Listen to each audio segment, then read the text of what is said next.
Boa noite, gente. Hoje é a nossa última mensagem na série que a gente intitulou Diálogos com Jesus. Nosso objetivo ao longo do ano, nessa série, foi olhar para alguns textos-chave ao longo dos evangelhos e ver a forma como esses textos respondiam algumas questões como: quem é Jesus? Quem precisa dele? O que há de errado com a gente? O que significa estar perdido? O que significa seguir a Jesus? Essas foram apenas algumas das questões que a gente se propôs a estudar, e a gente fez isso ao longo de 7 mensagens, hoje é a 8ª. Então, para encerrar essa série hoje, eu queria convidar você a abrir a sua Bíblia, o texto vai estar projetado ali também, no Evangelho de João.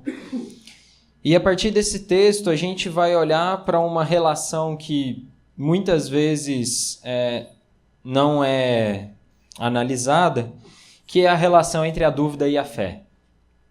Então, João capítulo 20. João capítulo 20, a partir do versículo 19, para quem tiver com a Bíblia aí e quiser acompanhar, ou então pode acompanhar a leitura pela projeção. João 20, a partir do 19, diz assim. Eu vou ler numa versão um pouco diferente, que é a que está projetada ali. Ao entardecer daquele primeiro dia da semana, os discípulos estavam reunidos com as portas trancadas, por medo dos líderes judeus. De repente, Jesus surgiu no meio deles e disse: Paz seja com vocês. Enquanto falava, mostrou-lhes as feridas nas mãos e no lado. Eles se encheram de alegria quando viram o Senhor. Mais uma vez ele disse: Paz seja com vocês, assim como o Pai me enviou, eu os envio.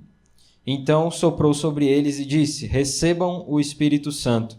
Se vocês perdoarem os pecados de alguém, eles estarão perdoados. Se não perdoarem, eles não estarão perdoados. Um dos 12, Tomé, apelidado Gêmeo, em algumas versões diz Dídimo, mas a tradução seria Gêmeo, não estava com os outros quando Jesus surgiu no meio deles. Eles lhe disseram: Vimos o Senhor. Ele, porém, respondeu: Não acreditarei se não vir as marcas dos pregos em suas mãos e não puser os meus dedos nelas e a minha mão na marca em seu lado. 8 dias depois, os discípulos estavam juntos novamente e, dessa vez, Tomé estava com eles. As portas estavam trancadas, mas, de repente, como antes, Jesus surgiu no meio deles. Paz seja com vocês, disse ele. Então disse a Tomé: Ponha seu dedo aqui e veja minhas mãos. Ponha sua mão na marca em meu lado. Não seja incrédulo, creia. Meu Senhor e meu Deus, disse Tomé. Então Jesus lhe disse: Você crê porque me viu. Felizes são aqueles que creem sem ver. Os discípulos viram Jesus fazer muitos outros sinais, além dos que se encontram registrados neste livro.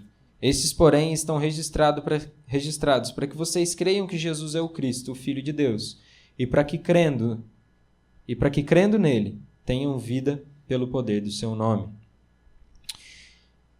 O texto que a gente leu é um texto relativamente conhecido, de boa parte de vocês, acredito eu. É o texto que narra a história de um discípulo que duvidou da ressurreição de Jesus. E esse discípulo, nós o conhecemos como Tomé.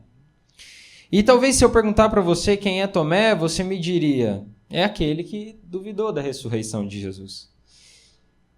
Mas quem era Tomé? Assim como boa parte dos discípulos de Jesus, Tomé era um homem simples, proveniente da Galileia, uma região ali de Israel. Era uma região pobre, predominantemente rural, e formada por pequenas cidades ou vilarejos. Pessoal que vivia lá ou mexia com pesca ou mexia com terra. Uma das duas coisas. E a maioria deles não era conhecido por ter um alto grau de instrução. Era um pessoal que não era, com certeza, não fazia parte da elite de Israel. Além desse detalhe de que ele era um galileu, a gente sabe muito pouco a respeito de Tomé. Ele aparece uma vez nos evangelhos de Mateus, Marcos e Lucas e 3 vezes no evangelho de João. Mas uma das vezes que ele aparece no evangelho de João, apesar de ser uma aparição bem curta, ela é significativa e nos diz algo a respeito da sua personalidade. Não sei quantos de vocês lembram daquela história também famosa de Jesus com seu amigo Lázaro. Num determinado momento, chega uma notícia a Jesus, seu amigo Lázaro, que mora em Betânia, uma cidade próxima a Jerusalém, encontra-se doente. E logo que essa notícia chega a Jesus, e obviamente ela chega a Jesus com um pedido, Jesus vem até Lázaro porque ele está doente e ele está a ponto de morrer, os discípulos logo se manifestam. Jesus, você não pode ir para Betânia. Você acabou de voltar da Judeia e a última vez que você passou por lá, as pessoas queriam te matar. Você saiu de lá quase sendo apedrejado. Você não pode ir a Betânia. Mas Jesus parecia muito convicto de que ele iria sim visitar Lázaro, ainda que a forma, o modus operandi dele não foi o mais esperado dos discípulos e também não seria o modo que nós esperávamos que Jesus agisse. Jesus esperou então que Lázaro morresse e quando Lázaro havia morrido, Jesus então se dirigiu para Betânia, ou disse aos discípulos, vamos para Betânia. E é aí que Tomé aparece na narrativa, e eu não sei se você já percebeu isso, mas se você olhar no capítulo 11 do Evangelho de João, no versículo 16, diz o seguinte, Tomé, apelidado Gêmeo, disse aos outros discípulos, vamos até lá para morrer com Jesus. Vamos até lá, para Betânia, morrer com Jesus.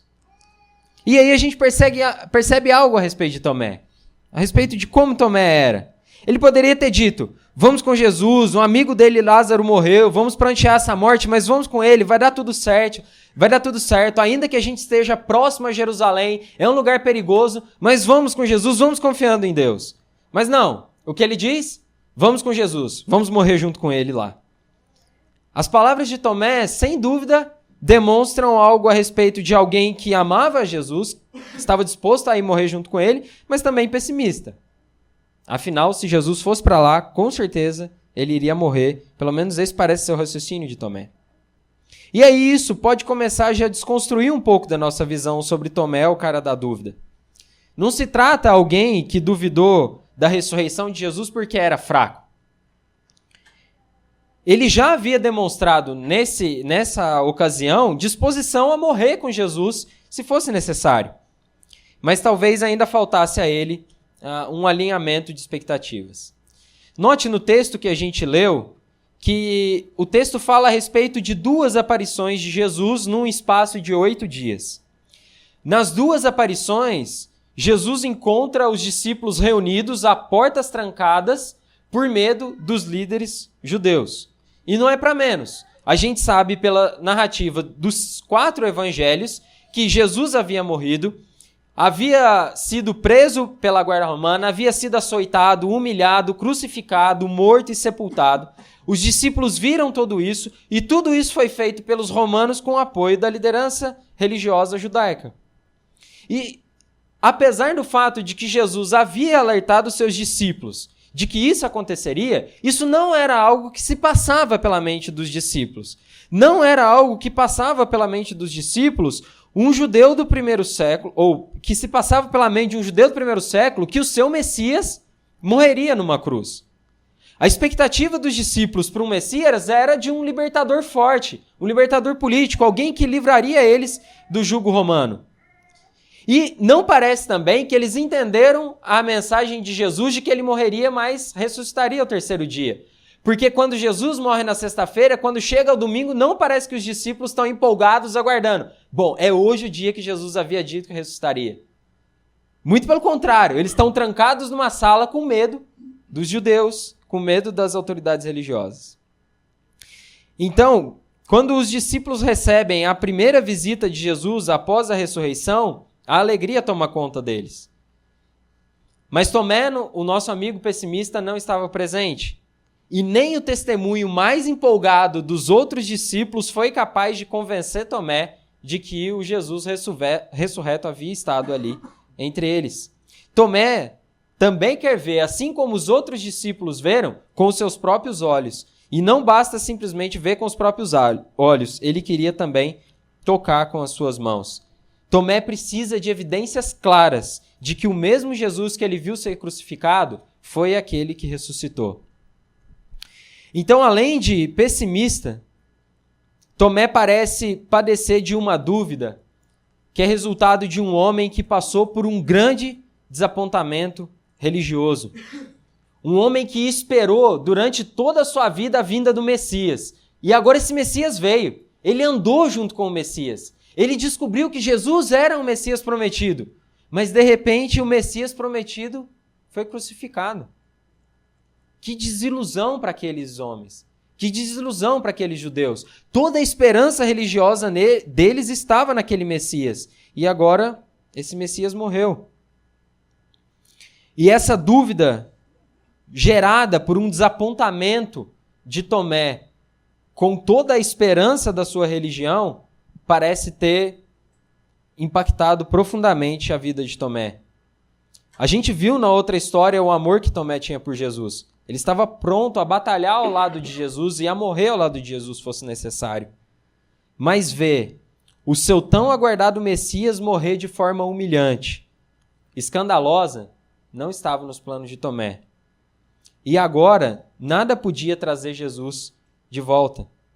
Como seria então possível resgatar a dúvida desse homem desapontado com a morte do Messias? E aí, Léo, tem uma primeira citação do Carson, que comentando essa passagem diz o seguinte: a dúvida de Tomé era do tipo que desejava distinguir entre fé genuína e mera credulidade. A dúvida de quem sofreu profundo engano religioso e não quer ser lograda novamente. E nós também temos as nossas dúvidas. Muitas delas são provenientes da mesma origem da dúvida de Tomé. Porque não foram poucos os que aqui estão, que tiveram algum tipo de desapontamento ou engano religioso. E assim como Tomé, não é fácil sair desse poço de dúvidas. Não é fácil sair desse tipo de crise. Dúvidas que muitas vezes são provenientes de desilusões, não só com a religião cristã, mas com a igreja ou com os próprios cristãos. E convenhamos, se a vida em geral é cheia de decepções, a vida na igreja muitas vezes não é diferente. Falsidade e fofoca entre as pessoas, intriga e disputa de ego, líderes autoritários que são insensíveis ao sofrimento do próximo, relacionamentos que começam bem e terminam mal, ensinos que não promovem vida, apenas morte, corrupção, ganância, orgulho. A gente já presenciou, sim, tudo isso dentro das igrejas pelas quais a gente passou, ou algumas dessas coisas ao longo da nossa vida cristã. E tudo isso coloca, sim, a nossa fé em xeque. A gente começa a se fazer perguntas: será que fé cristã é isso? Será que no fundo foi tudo apenas ilusão? Será que existe realmente alguém que segue os ensinos de Jesus com pureza de coração? Será que eu vou encontrar uma comunidade onde as pessoas se amam, servem umas às outras, buscam mais o interesse do outro do que os seus próprios interesses? Será que vale a pena mesmo arriscar a minha vida numa mensagem que na prática parece causar tantos problemas? Será que Jesus, aquele que viveu no primeiro século, foi crucificado, ressuscitou, ainda vive hoje e vive na vida dos seus discípulos? São perguntas que a gente se faz ao longo da vida cristã. E são nesses momentos, imersos nessas dúvidas, que a gente não dá ouvido para a empolgação de outras pessoas ou para a boa nova. Quantas vezes, cansados da vida cristã ou da vida na igreja, imersos nessas dúvidas, outras pessoas não chegam a nós e dizem: eu encontrei algo diferente, eu encontrei uma igreja diferente, eu encontrei um grupo de cristãos diferente, vamos junto comigo. E a gente não quer saber dessa empolgação. A gente não quer ser enganado de novo. Porque não é possível que aquilo que falhou uma vez venha a dar certo agora. E aí a gente tem uma reação como a de Tomé: eu não vou me frustrar novamente. Eu não vou quebrar a cara novamente. Eu só acredito que dá para ser diferente se eu puder ver com os olhos, se eu puder apalpar com a minha mão. Eu não vou me arriscar em algo que eu simplesmente não posso ver ou apalpar. Eu não quero mais saber desses seguidores de Jesus. Profundas desilusões religiosas podem sim nos conduzir a dúvidas profundas e dúvidas sinceras. E nesse sentido, eu quero te encorajar. Não há problemas em ter dúvidas. O contrário da fé não é a dúvida, mas é a incredulidade. Segundo Alistair McGrath, nessa próxima citação, a dúvida é provavelmente uma característica permanente da vida cristã. É como se fosse uma dor do crescimento, ou seja, crescer dói, cansa, exige esforço. E a dúvida é justamente isso para a vida cristã. Ela é aquilo que nos conduz ao crescimento. E por isso, talvez ela seja uma constante. Ela é algo que vai nos acompanhar ao longo de toda a nossa caminhada com Cristo. Ou, numa outra citação curta também do Keller, uma fé sem algumas dúvidas é como um corpo humano sem anticorpos. Uma fé sem algumas dúvidas é como um corpo humano sem anticorpos. Então, muitas vezes, a gente quer simplesmente se livrar das dúvidas que a gente tem e a gente não percebe que, ao fazer isso, o que a gente está fazendo é o quê? É nos livrarmos dos anticorpos que a gente tem. A gente está simplesmente caminhando mais rapidamente para a doença. A gente não está se livrando da doença, a gente está se enfiando na doença. Agora, é preciso lidar com as dúvidas, não ficar nas dúvidas. É preciso externá-las, é preciso compartilhá-las, é preciso debatê-las. É preciso que a igreja seja um local acolhedor para aqueles que têm dúvidas. Jesus foi alguém que acolheu aqueles que tinham dúvidas. A gente jamais pode se esquecer daquela passagem no Evangelho onde um pai chega angustiado diante de Jesus, com lágrimas nos olhos, se coloca de joelhos diante dele e diz: eu creio, mas ajuda-me na minha falta de fé. Eu creio, Jesus, mas ajuda-me na minha falta de fé. Eu tenho dúvidas, eu confesso. Eu confesso as minhas dúvidas ao Senhor. Mas eu creio em Ti. Talvez muitos de nós passemos a vida toda negando que temos dúvidas. Ou simplesmente vivendo de uma forma que a gente não tem tempo para lidar com as dúvidas. Agora, não existe nada mais tolo do que isso. Porque é no lidar com as nossas dúvidas que a gente aprofunda as nossas raízes na fé. É no embate com outras visões, com pessoas que pensam diferente da gente, que a gente aprende o que realmente nós cremos. Apenas quando a gente se abre para o debate e ouve opiniões contrárias é que nossa fé é fortalecida. E aí aqui a gente precisa inclusive lembrar que a dúvida não é um fenômeno apenas dos cristãos. A dúvida é um fenômeno, no fundo, humano, resultado das fragilidades e das limitações do ser humano. O ser humano tem dúvidas porque ele jamais vai conseguir ter um acesso a um conhecimento completo a respeito de todas as coisas. A gente é limitado e a gente precisa se contentar com isso. E nesse sentido, judeus, muçulmanos, ateus não escapam da dúvida. Todos as têm.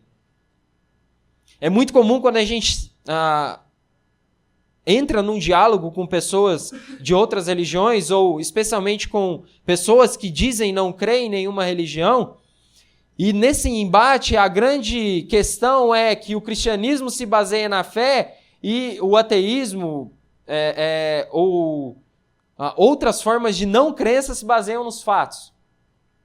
Agora, isso não é verdade. Porque assim como não é possível a gente dizer por A mais B que Deus existe, também não é possível a gente dizer por A mais B que Ele não existe. E nesse sentido, então, ambos sustentam a sua vida em algum tipo de crença. Seja uma crença em que Deus existe, seja numa crença de que Deus não existe.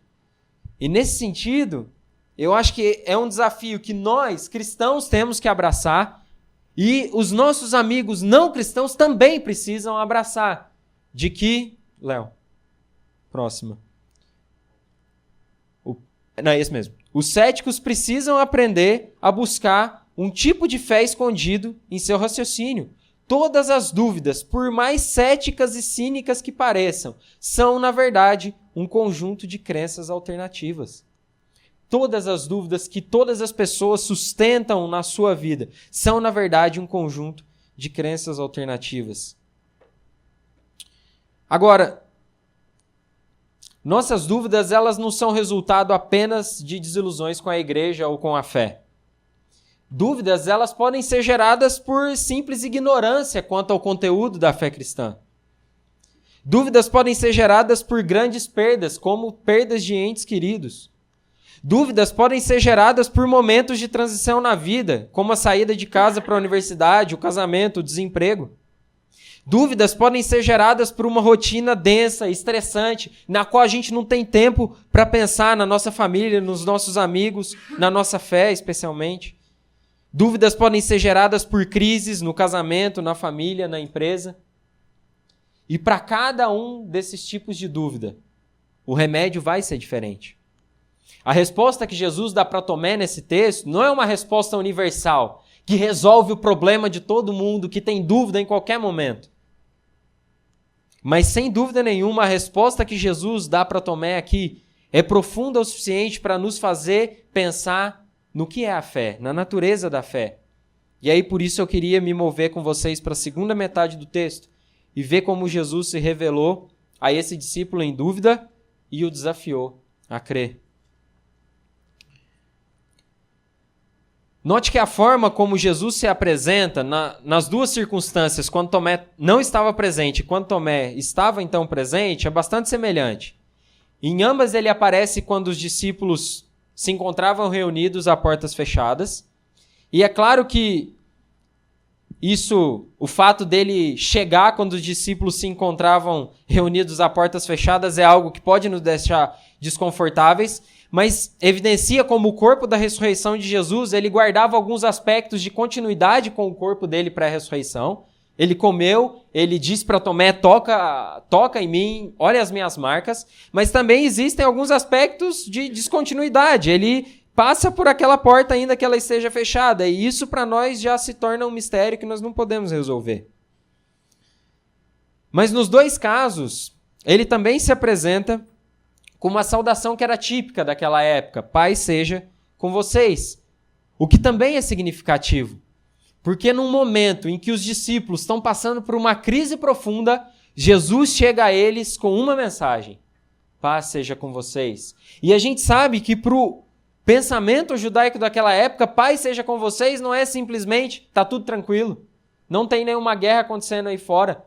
Paz seja com vocês naquela época significa há aqui entre nós harmonia, há ordem, há completude.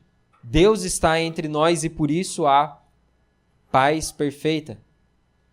E por fim, existe semelhança também na forma como ele se apresenta aos discípulos, mostrando as suas credenciais da crucificação e se apresenta a Tomé fazendo esse mesmo gesto. Mas a gente viu que no segundo caso, Jesus parece ter dado uma atenção especial ao discípulo em dúvida. Primeiro, a gente vê como Jesus se revelou a Tomé. Ponha seu dedo aqui e veja as minhas mãos. Ponha sua mão na marca em meu lado. Jesus não chegou a Tomé com uma crítica. Homem fraco. Os outros discípulos falaram que me viram ressurreto e você simplesmente não creu. Bem sabia eu que não podia contar contigo, Tomé. Você nunca deveria ter sido chamado por mim. Não foi assim que Jesus se apresentou a Tomé. Tomé precisava de evidências e Jesus deu a Tomé as evidências necessárias. Segundo, Jesus desafiou Tomé a crer. Não seja incrédulo, creia. O apelo de Jesus não é para que Tomé creia sem lhe dar as evidências que Tomé necessitava. Mas o chamado de Jesus é para que ele confie em Jesus, apesar do que aconteceu. Mais uma vez citando esse livro do McGrath que fala sobre como lidar com a dúvida, ele faz uma definição interessante sobre a fé. Fé não é acreditar sem provas, é confiar sem reservas em um Deus que se mostrou digno dessa confiança. Se a dúvida de Tomé era fruto de alguém que seria morto e, por isso, gerou um profundo desapontamento nele, a resposta de Jesus para ele é clara: creia em mim, sou eu mesmo, eu não falho. Eu havia dito que morreria, mas ressuscitaria ao terceiro dia. Agora creia não simplesmente porque eu estou dizendo para você, põe as suas mãos aqui. Creia porque eu me mostrei digno de confiança. Eu me revelei a vocês. Eu diria que assim o seria e assim de fato aconteceu. Confie sem reservas. E aí, como resposta a esse apelo de Jesus, a gente tem uma das confissões mais belas de toda a Bíblia. Mas Tomé responde: meu Senhor e meu Deus. Quanta profundidade em tão poucas palavras. De um discípulo cheio de dúvida, Tomé faz uma das confissões mais profundas de todo o Novo Testamento sobre a natureza de Jesus. Tomé faz a confissão pessoal de um cristão resoluto, que entendeu que Jesus é Senhor e Deus sobre a vida dele. E essa confissão deveria sim nos espantar, porque essa confissão, meu Senhor e meu Deus, está saindo da boca de um judeu do primeiro século, que passou a sua vida inteira ouvindo que não existe nenhum outro Deus além do Deus de Israel. O Senhor, nosso Deus, é o único Senhor. Essa era a declaração. Eles aprendiam isso crianças. Agora esse judeu que desconfiava da ressurreição de Jesus está dizendo a Jesus: meu Senhor e meu Deus. Para qualquer familiar ou amigo de Tomé, isso era blasfêmia. Era motivo para apedrejamento. Mas foi justamente essa confiança que impulsionou não só Tomé nessa transformação, mas também os nossos irmãos e discípulos do primeiro século. Eu não sei o quão familiarizado você está com a história da igreja nos 3 primeiros séculos especialmente, mas a história da igreja nesses primeiros séculos foi marcada por sangue. Não foram poucos os nossos irmãos que foram mortos aos montes, nas arenas, em praça pública, que tiveram as suas casas saqueadas, que foram crucificados, que foram mortos ao fio da espada. Tudo porque eles não eram capazes de declarar que César era Senhor, pois apenas uma confissão os movia: Jesus é Senhor. César não é Senhor, Jesus é Senhor, e nós morremos por essa mensagem, era o que os movia. Agora, o que poderia explicar que aqueles que, dias após a morte de Jesus, se encontravam trancados, às 7 chaves, morrendo de medo das autoridades religiosas, de um momento para o outro estão indo por todo o império e testemunhando sobre Jesus, dispostos a morrerem por ele? Talvez parte da resposta esteja justamente nessa confissão de Tomé: meu Senhor e meu Deus. Jesus realmente ressuscitou e apareceu não somente a eles, mas a muitos outros discípulos que então viviam, assim como Paulo diz em 1 Coríntios 15. E isso foi algo que com certeza chegou a muitas pessoas daquele império, e foi algo que nenhuma força política ou militar foi capaz de conter, porque era uma mensagem baseada num fato histórico, algo que havia acontecido na história. Jesus não ressuscitou no coração dos discípulos, Jesus ressuscitou na história. Ele saiu daquele sepulcro. E aí Jesus conclui a sua resposta a Tomé: você crê porque me viu. Felizes são aqueles que creem sem ver. E aqui o texto chega até nós novamente. Porque assim como Jesus se revelou para aquele discípulo em dúvida e o desafiou a crer, Jesus também se revela a nós hoje e nos desafia a crer. João poderia ter registrado muitas outras histórias. Ele mesmo diz isso no finalzinho do trecho que a gente leu. Agora, dentre tudo que ele poderia ter registrado, ele registrou a história de Tomé, uma história que nenhum outro evangelista registrou. E ele registrou essa história para que aquilo que ele disse no versículo 31 chegasse até nós. Estes registros, estas histórias, a história de Tomé, foi registrada para que vocês creiam que Jesus é o Cristo, o Filho de Deus, e para que, crendo nele, tenham vida pelo poder do seu nome. O que Jesus disse a Tomé, você crê porque me viu, felizes são aqueles que creem sem ver, é muitas vezes mal entendido. Isso não quer dizer que aqueles que creem sem ver têm uma fé superior à de Tomé que viu. Isso não quer dizer que a nossa fé, ou seja, nós que não vimos o Jesus ressurreto em carne e cremos sem ver, isso não, o que Jesus está dizendo não quer dizer que a nossa fé é superior à fé de Tomé. Mas, assim como a gente viu que a fé de Tomé, ela estava ancorada numa evidência histórica da ressurreição de Jesus, ele viu Jesus ressurreto, apalpou Jesus ressurreto. Semelhantemente, a nossa fé também está embasada em registros históricos e confiáveis sobre a vida, morte e ressurreição de Jesus. E aqui 2 números para fortalecer a sua fé. Porque, antes de dar os 2 números, o desafio que Jesus faz a cada um de nós aqui hoje é para que a gente creia nele, apesar das nossas dúvidas. Elas vão continuar existindo. Elas vão nos acompanhar por toda a nossa carreira. Mas o convite dele a nós é: creia. Creia. Mas não creia simplesmente porque creia. Creia porque você tem motivos suficientes para isso.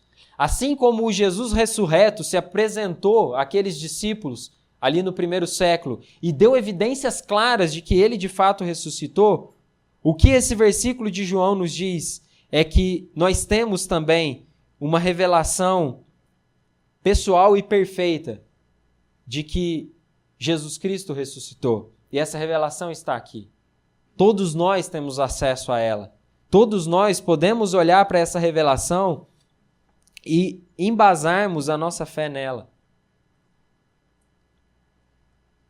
Eu sei que algumas pessoas acusam isso de ser um argumento circular, ou seja, confia na Bíblia porque a Bíblia é a palavra de Deus. Mas quem diz que a Bíblia é a palavra de Deus? A Bíblia. Agora, você tem motivos de sobra para crer que esse livro e que a mensagem que ele traz é uma mensagem confiável. E é aqui que eu quero te dar os 2 números. Alguns talvez conheçam eles. Platão foi um filósofo grego que viveu mais ou menos 400 anos antes de Cristo. A gente, creio que todos aqui já ouviram falar dele alguma vez ou algumas vezes. Talvez aqui todos já tenham tido, alguns aqui já tenham tido acesso aos livros dele. Agora, sabe quantas cópias você tem dos livros e dos escritos de Platão? Assim como a gente não tem as cópias originais do texto bíblico, a gente também não tem os livros originais que o próprio Platão escreveu. Tudo que a gente tem são cópias. Agora, as cópias mais antigas que nós temos dos escritos de Platão datam do ano 1000 depois de Cristo, ou seja, 1400 anos depois do tempo em que Platão viveu. E são, no total, 7 cópias. 7 cópias. E ninguém questiona a vida desse cara. Do Novo Testamento grego, não vou falar da Bíblia toda, só do Novo Testamento grego, nós temos mais de 20.000 cópias. E algumas delas datam de poucas dezenas de anos após a escrita dos originais. Você não está diante de um livro que talvez tenha sido escrito por aqueles homens. Você está diante de um livro que com certeza foi escrito naquela época por aqueles homens e que você tem evidências históricas muito mais concretas do que muitos outros escritos daquela época que a gente não questiona. Mas esse a gente questiona. E esse, gente, é um exemplo pequeno. É um número que chega a ser risível de algo que muitas vezes é questionado, mas o ponto é, que tipo de dúvida é essa que desafia a veracidade do texto bíblico? E eu poderia dar diversos outros exemplos, mas eu quero caminhar para a conclusão. Assim como Tomé pôde ver e tocar, o que eu quero que fique claro aqui é, assim como Tomé pôde ver e tocar o Jesus ressurreto, nós também temos acesso à revelação de Jesus por meio das Escrituras. A mesma revelação que eles tiveram com o Cristo vivo, nós temos por meio da palavra de Deus, que também é viva. Essa é o pé de igualdade que nós estamos diante deles, ou ao lado deles. E assim como Jesus desafiou o incrédulo Tomé a crer, ele também desafia a mim e a você hoje. Pode ser que a gente tenha muitas dúvidas, pode ser que a gente não sabe que dúvidas tem, e aí a gente está numa situação preocupante. Mas pode ser que a gente tenha muitas dúvidas e as conheça. E a boa notícia que eu quero te dar é que Jesus quer lidar com cada uma das suas dúvidas hoje. É claro que ele não vai fazer isso diretamente como ele fez com Tomé. Talvez ele não apareça a você. Ele não apareceu a mim, pessoalmente, em carne. Mas ele tem se revelado a nós por meio da sua palavra. Mas ele tem se revelado a nós por meio da congregação. Ele tem se revelado a nós na vida uns dos outros. Então, ele pode fazer isso. Assim como ele fez com Tomé, em que ele chegou diante do Tomé e deu evidências claras a respeito de que ele mesmo havia ressuscitado. Ele chega diante de nós hoje com provas claras e com respostas claras às nossas questões. E eu queria encerrar com uma história curta a respeito de um autor que eu cito diversas vezes aqui quando eu prego, que também a maioria de vocês conhece. Não sei quantos de vocês conhecem a história do C.S. Lewis. Ele foi um professor de Oxford, autor de diversos livros, um dos mais conhecidos, As Crônicas de Nárnia. Ele nasceu na Irlanda, no ano de 1898, e logo cedo na vida, o seu irmão deixou a casa em que eles viviam e foi estudar num colégio interno. E antes dos 10 anos, ele viu a sua mãe adoecer, ser acometida por um câncer. E ele orou por muitos dias a respeito daquilo, pedindo a Deus que a livrasse daquele câncer, mas Deus não a livrou e ela morreu.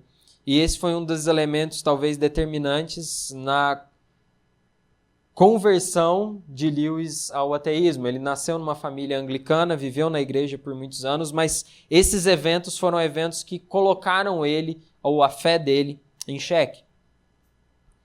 Depois disso, ele cresceu, foi para a universidade, foi para Oxford, passou alguns anos ali, ainda no seu ateísmo, já teve alguma produção.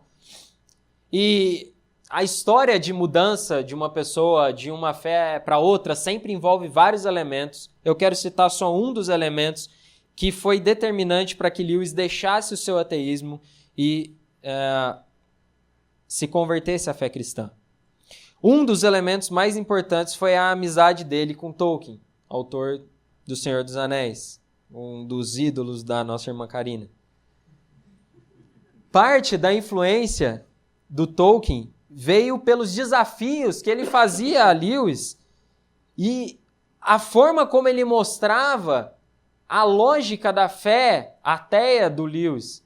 A forma como ele mostrava que o ateísmo do Lewis não tinha fundamentos. E foi justamente por começar a duvidar do seu ateísmo que Lewis veio à fé cristã e a ver como a fé cristã era muito mais plausível. O que eu quero dizer com isso é que Deus usou uma amizade de um outro autor, de um outro literário da época dele, para colocar em xeque alguns elementos do ateísmo dele, para trazer esse homem que depois se tornou um dos teólogos mais influentes do século XX à fé. Deus usa diversos meios para sanar as nossas dúvidas. Deus usa a vida de outras pessoas, Deus usa a sua própria palavra, Deus usa a vida na igreja. Agora, algo que é interessante sobre Lewis é que mesmo após abraçar a fé cristã, num determinado momento, ele escreve as seguintes palavras, que eu quero ler para você, bem curtinho. Creio que o meu problema é falta de fé. Não tenho base racional para voltar aos debates que me convenceram da existência de Deus. Mas a sobrecarga irracional dos antigos hábitos do ceticismo, mais o espírito dessa era, mais os cuidados de cada dia, roubam de mim toda a sensação agradável da verdade. E muitas vezes, quando oro, penso se não estou enviando uma carta para um endereço inexistente. Veja bem, eu não penso assim. A minha mente está convencida, está completamente convencida. Porém, muitas vezes eu me sinto assim. O ponto aqui é, gente, e traduzindo um pouco do que ele está dizendo, que muitas vezes a gente vai estar convencido das verdades do Evangelho, mas as dificuldades da vida, as crises que acontecem ao longo da vida e que nos acometem fatalmente, elas tiram de nós qualquer vigor e amor e empolgação pela verdade. Muitas vezes a vida cristã parece ser um terreno árido. A coisa não é tão empolgante assim. E aí, por mais convencido que a gente esteja, a gente ainda se sente derrotado. Parece que a dúvida está dando conta, está tomando conta da gente. E nesses momentos, mais uma vez, a gente precisa lembrar do que Jesus disse para Tomé. Não seja incrédulo, creia. Eu estou aqui diante de você, Tomé. Não seja incrédulo, creia. Esse é o desafio de Jesus para nós hoje. Eu não sei quais são as razões para suas dúvidas ou perguntas ou inquietações hoje e ao longo das últimas semanas ou meses. De novo, eu te desafio a olhar para a sua vida e responder a isso. Eu tenho inquietações. O Gui hoje leu na abertura do nosso culto um trecho de Abacuque. Abacuque era um homem que tinha uma queixa diante de Deus. Ele olhava para aquela situação e falava, Deus, até quando? E a resposta dele no final do livro não veio quando Deus disse necessariamente até quando. Deus não determinou, vai acabar. Deus simplesmente disse, Abacuque, eu estou no controle. Eu estou vendo. Eu estou vendo o que vocês estão passando. E Abacuque termina, tá bom, Deus. Ainda que eu não veja a solução dessa situação, eu vou crer. Mas eu vou crer não porque eu não tenha provas. Eu vou crer porque eu confio no Senhor.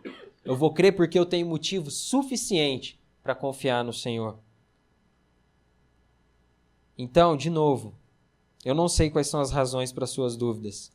Talvez seja uma escolha deliberada por não crer em Deus. Talvez seja simplesmente resultado de um momento de transição ou de crise. Tenho passado por isso com algumas pessoas próximas nos últimos tempos. Alguns momentos de transição que deixam as pessoas com crise com relação à fé. Talvez você esteja passando por algumas dúvidas que seja fruto de anos de desapontamento. Desapontamento com a igreja, desapontamento com as pessoas à sua volta, com os cristãos à sua volta. Agora, seja qual for a razão das suas dúvidas, eu gostaria de te desafiar hoje a colocar suas dúvidas diante de Jesus. Assim como eu disse, a resposta que ele deu para Tomé talvez não seja uma resposta que satisfaça as suas questões. Mas eu tenho certeza de que ele tem uma resposta para as suas questões. E ele quer ouvir as suas questões. Ele quer ouvir as nossas dúvidas. Ele quer ouvir as nossas queixas. Mas acima de ouvir as nossas queixas, de ouvir as nossas dúvidas, Ele quer que nós depositemos a nossa confiança nele. Porque Ele já se demonstrou digno de toda a nossa confiança.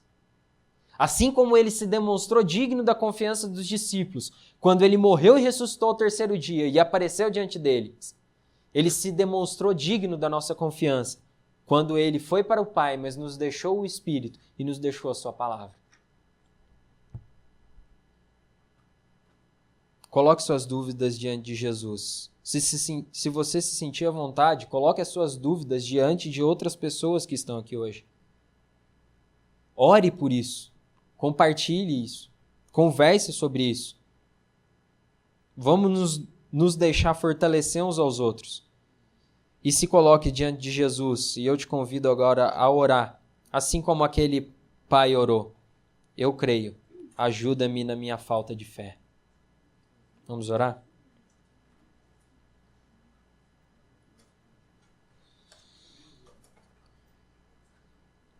Jesus, queremos começar dizendo que cremos em Ti. Cremos em Ti porque o Senhor é digno de toda a nossa confiança. O Senhor não precisa nos dar provas agora, porque o Senhor já nos deu todas as provas necessárias para que crêssemos em Ti. Estão reveladas, foram deixadas a nós, para que não tivéssemos dúvida alguma. Mas Jesus, dizemos aqui que cremos no Senhor, mas que também precisamos da Sua ajuda, porque nos falta fé. Muitas vezes duvidamos do Senhor, muitas vezes duvidamos da Tua bondade, muitas vezes duvidamos dos Teus caminhos, muitas vezes duvidamos de que o Senhor realmente nos chamou para Ti. Muitas vezes duvidamos de que Jesus realmente morreu numa cruz em nosso lugar. Muitas vezes duvidamos de que a igreja é Teu plano. Muitas vezes duvidamos de que o Senhor realmente tem um povo que o Senhor deu o Seu Espírito, um povo que o Senhor vive no meio dele. Muitas vezes, Deus, duvidamos da Tua presença. Duvidamos que o Senhor realmente anda conosco, quer os dias sejam bons, quer os dias sejam maus. Muitas vezes duvidamos, Deus, de que é possível permanecer de pé quando tudo à nossa volta está desmoronando. Deus, muitas vezes temos dúvidas, mas cremos que o Senhor se interessa por cada uma delas. Deus, cremos que o Senhor tem um interesse pessoal por nós. Cremos que o Senhor tem um interesse pessoal por cada pessoa que está aqui hoje. Eu creio que o Senhor tem um interesse pessoal pelas minhas dúvidas, pelos meus questionamentos. Deus, o Senhor sabe o que me angustia. O Senhor sabe aquelas coisas que eu olho à minha volta e digo, até quando, Senhor? Até quando isso vai perdurar? Até quando o Senhor vai permitir essas situações? O Senhor conhece o até quando de cada um dos meus irmãos aqui hoje. O Senhor talvez conheça as dúvidas de alguém que está aqui e que não crê no Senhor. Que olha para tudo isso e fala, não consigo, não creio, não é para mim. E Deus, é confortador para nós saber que o Senhor sabe dessas coisas. Nos conforta saber que o Senhor conhece as nossas dúvidas e as nossas inquietações. E nos alegra saber que o Senhor quer responder a cada uma delas. Nos alegra saber que o Senhor se coloca diante de nós, assim como Jesus se colocou diante de Tomé naquele dia, e diz, eis aqui as minhas marcas, toca aqui na minha mão, toca ao meu lado, sou eu. Obrigado, Jesus, porque o Senhor se coloca no meio de nós nessa noite. O Senhor talvez não faça isso fisicamente, o Senhor faz isso por meio da Sua palavra, por meio do Seu Espírito. E aqui entre nós hoje, nós pedimos a Ti, Jesus, nos fortaleça, nos ajuda na nossa falta de fé. Não permita, Jesus, que nós sigamos a nossa vida confiando apenas em nós. Estamos cansados de confiar nos nossos planos, nos nossos caminhos, nos nossos sonhos. Queremos confiar no Senhor. Queremos depositar toda a nossa confiança e esperança no Senhor. Jesus, nós não temos mais para quem correr, a não ser o Senhor, pois só o Senhor tem as palavras da vida eterna. Jesus, nós tudo devemos a Ti, porque o Senhor morreu naquela cruz por nós. Tudo devemos a Ti, porque o Senhor ressuscitou o terceiro dia por nós.